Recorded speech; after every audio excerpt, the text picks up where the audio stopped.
Are foreigners replacing Filipinos? Ooh, wow, very controversial topic. This is one of the main problems in the Philippines as well. Are these foreign investments creating opportunities for Filipinos? There's no clear path. People cannot claim the land, although it belongs to them.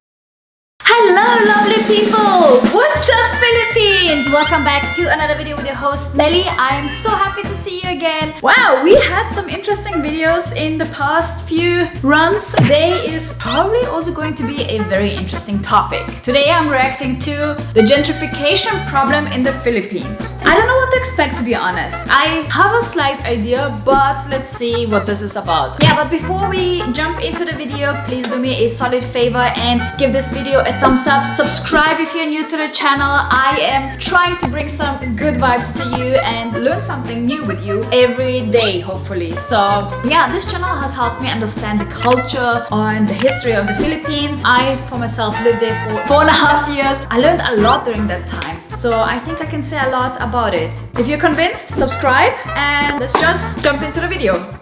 Are foreigners replacing Filipinos? Over 78,000 foreigners now call the Philippines home, and that number is rising. They're drawn by the comfortable lifestyle it offers, from an affordable cost of living that's me! to a vibrant culture that welcomes them with open arms. The country has become a magnet for remote workers, digital nomads, retirees, diplomat families, and entrepreneurs, especially in tourist-known islands. But it's not just about the lifestyle. The Philippines is also attracting big money. In 2020 alone.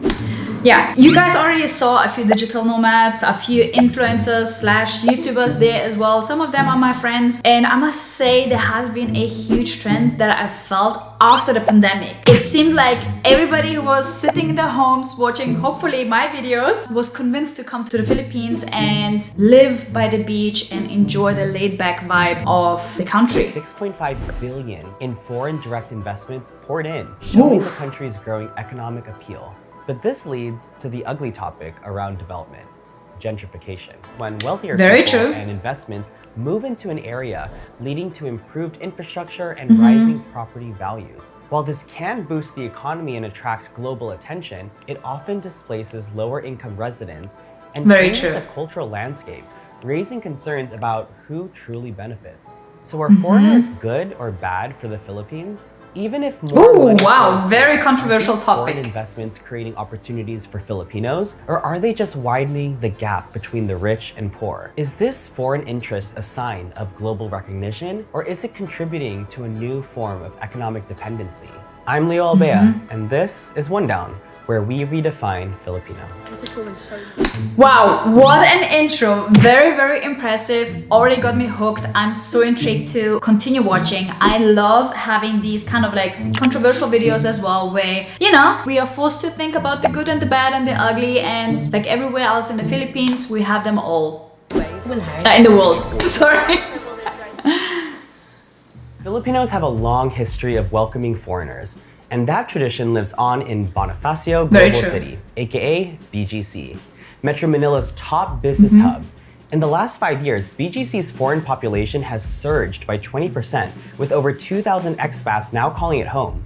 Major companies like Google, JP Morgan, and HSBC have moved in, contributing over $1 billion in investments in 2020 alone. This boom has brought luxury condos, upscale restaurants, and international schools.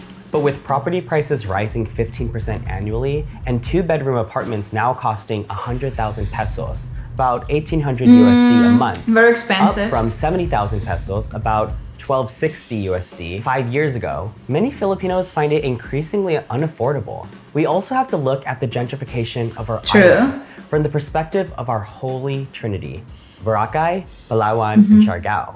In Boracay, the Ati, the island... Very much Boracay, I must say. I haven't seen Boracay non-touristy, but I saw the neighboring island, which is the old Boracay, they say, which is not so developed, and it's way more quiet, way more chill and beautiful. And yeah, seeing the contrast, the opposite of what happened to Boracay can be really hot. The original inhabitants have lost nearly all their land to tourism, now owning less than 1%. Wow. In the 1970s, government-driven tourism policies forced the Ati to relocate to remote areas because they lacked legal documents to prove their ownership.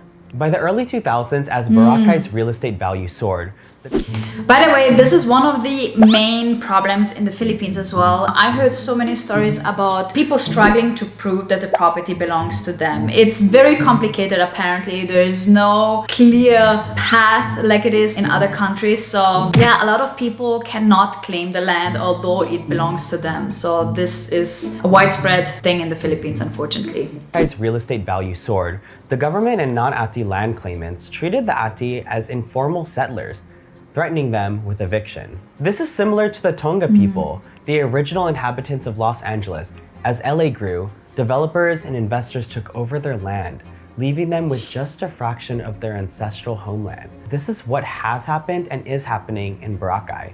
Palawan, known for its beautiful lagoons and caves, saw a 35% rise in foreign investment in tourism from 2018 to 2022. Leading to luxury resorts and private villas that often displace local communities. Groups like the Save Palawan movements are fighting to balance growth with environmental protection and local support. Local guides in Palawan stress respecting the island, warning tourists not to take anything, even a broken shell, as a souvenir. That is very true. I've experienced this firsthand. There's a video of me going to Palawan on my main channel, Nelly's Life. And the tour guides are really good in terms of educating and preserving nature. They are really good at telling you this is the case. We have this beautiful paradise, but please, please, please don't destroy it. Be careful with nature. Don't touch the animals. Don't take anything that doesn't belong to you. Leave nothing but footprints. Like Hawaii, where touching a turtle can result in a $10,000 fine, Palawan doesn't impose dollar penalties. Instead, guides tap into a bit of superstitious fear, suggesting the island might not welcome you back if disrespected. It's their way of ensuring tourists respect and preserve Palawan's natural beauty. In 2021, the Save Palawan movement successfully blocked the division of Palawan, which would have opened the island to further ecological exploitation and displacement. British wildlife photographer Duncan Murrell, who has lived in Palawan since 2007, questions why eco-tourists who visit places like Borneo and Madagascar overlook Palawan, despite its potential as an ecotourism hub. He believes it's because Palawan is marketed more as the next trendy attraction than a conservation site. Siargao, another popular island, saw a 30% spike in foreign visitors, leading to over 50 new businesses in the last 2 years. However, I've experienced that. Also, there's some very new videos on my channel Nelly's Life as well about Siargao. I did a few videos and yes, I agree. A lot of new places opened up. The island has changed. The vibe has changed. And I was like, oh wow, this is kind of like exciting, but also kind of like disturbing at the same time, because I used to live in Siargao. Knowing how the island is and what it is now, it's kind of like, it hasn't lost its charm, but it's different for sure. Siargao have surged by 40%, making it harder for locals to buy homes, and some report being paid less than foreign workers for the same jobs. Environmental concerns are also growing as more tourists generate more waste than local authorities can manage. This highlights the dual impact of foreign presence. While it brings economic growth and global exposure, it also poses significant challenges for local communities, including displacement and rising living costs. Tourism in the Philippines isn't inherently problematic. Local government units, or LGUs, are responsible for ensuring tourists have a great experience while locals benefit. But problems arise when gentrification and rapid development start to overshadow the needs of local communities. In Metro Manila, gentrification reflects both the city's past and its future. Urban development is still shaped by colonial legacies like gated communities and Western-style exclusion. As the country evolves, foreign capital from the US, mainland China, and returning OFWs, or overseas Filipino workers, is transforming Manila into a global city. While these developments push Manila towards world-class status, they also widen the gap between the elite, middle class, and urban poor. This paradox emphasizes There was a video that I filmed during Christmas time where I was on the border of BGC and I forgot the area, but I was walking down a bridge and you can literally see the vision between the skyscrapers and the modern city versus literally like houses that are falling apart. And yeah, it's the reality that we live in. It's not just in the Philippines. I believe it's everywhere in the world where globalization, modernization is taking part and capitalism is taking over. for inclusive urban planning that truly serves all residents. We can learn from places like Sagada and Batanes, where development is more carefully controlled. In Sagada, local communities have resisted large-scale corporate projects to protect their ancestral lands. For example, they successfully stopped Ayala Corporation from building a coffee shop and cottage rentals at Bokong Falls. The community has a strong history of defending their land, as shown by their resistance to corporate mining interests like Celafil and Philcarbon. As local advocate Bob Randall put it, "We don't own the land owns us. The land is our food, our culture, our spirit, and identity." Similarly, in Batanes, strict land regulations help preserve the island's cultural and natural heritage. These measures... Very true. When I traveled to Batanes, I felt like I'm in a different country. People were kind of like a little bit more laid back and more true to their culture. There was no modernization. There was not even a Jollibee on the island. So that says a lot how like they are eager to preserve their land, their island, their culture. And I absolutely loved it. It was such a refreshing escape. That development benefits the local community and maintains the unique identity of the region. A 2018 article by David Nugent in Lifestyle Inquiry supports the idea of urban planning as a necessary step for Manila's future. Nugent writes, "Metro Manila will never progress if it continues to exist with fabulous pockets of extreme wealth and privilege, disconnected by tremendous swathes of urban blight and poverty. We must convince the leadership of the city of Manila, for example, that a more sustainable and value-creating future can only be created by urban regeneration versus building isolated islands in Manila Bay. I keep coming back to Manila. It is our home and it needs urgent and comprehensive surgery if we are to save her and prepare her for future generations." It's striking how relevant these words remain 6 years later, as the Philippines still lags behind neighboring Asian countries in infrastructure and urban development. A third world city like Jakarta, we are on the way facing similar challenges, has made significant progress with improved transportation and infrastructure. Meanwhile, projects like the BGC SkyTrain, which was supposed to be completed in 2021, remain stalled, highlighting the need for urgent action. As Nugent aptly put it, it's a crime that the Philippines is paying fees today for projects we have failed to complete, and we need to fix this.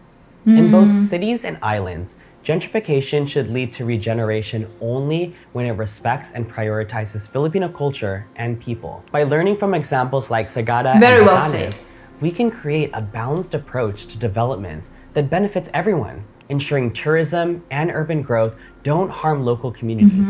While the influx of foreigners bring economic growth and international exposure, it also raises concerns about affordability, equity, and sustainability. The key lies in finding a balance that ensures progress and prosperity for all. The saying still rings true. If one of us falls, we all fall. Thanks for watching. We are One Down, an independent very inspiring words. We work to make content like this accessible to everyone. All right. Wow, let me know what your thoughts are about this video. I think it was very well researched and also laid out in a very constructive way. I believe it's all about balance, about respecting the culture, respecting the people, and making everybody grow. Not just, you know, making money for like certain people, but also while everything is distributed evenly, also preserve the nature, the culture, and daily habits. So yeah, I personally believe that if we find a way to do it hand in hand, the Philippines will have a very, very bright future. So I hope maybe there are some politicians watching this. If you have any way to influence how things are done in the Philippines, please do so and create a healthy balance so that we have the beauty of the Philippines for a very, very long time. Yeah, if you enjoyed this video, of course, give it a thumbs up. And also, if you want to see some travel content from my other channel, Nelly's Life, which I already mentioned, then please follow me there as well. Subscribe. I am not only traveling the Philippines but also the world. I have a lot to say about food as well, and just in general my life in Asia and solo female travel, you call it, like whatever you are interested in. I think I'm doing a pretty good job there to share some good vibes with you, hopefully put a smile on your face with both of my channels, and just wanted to say thank you for your support so far. I'll see you guys next time here on What's Up Philippines. Bye bye.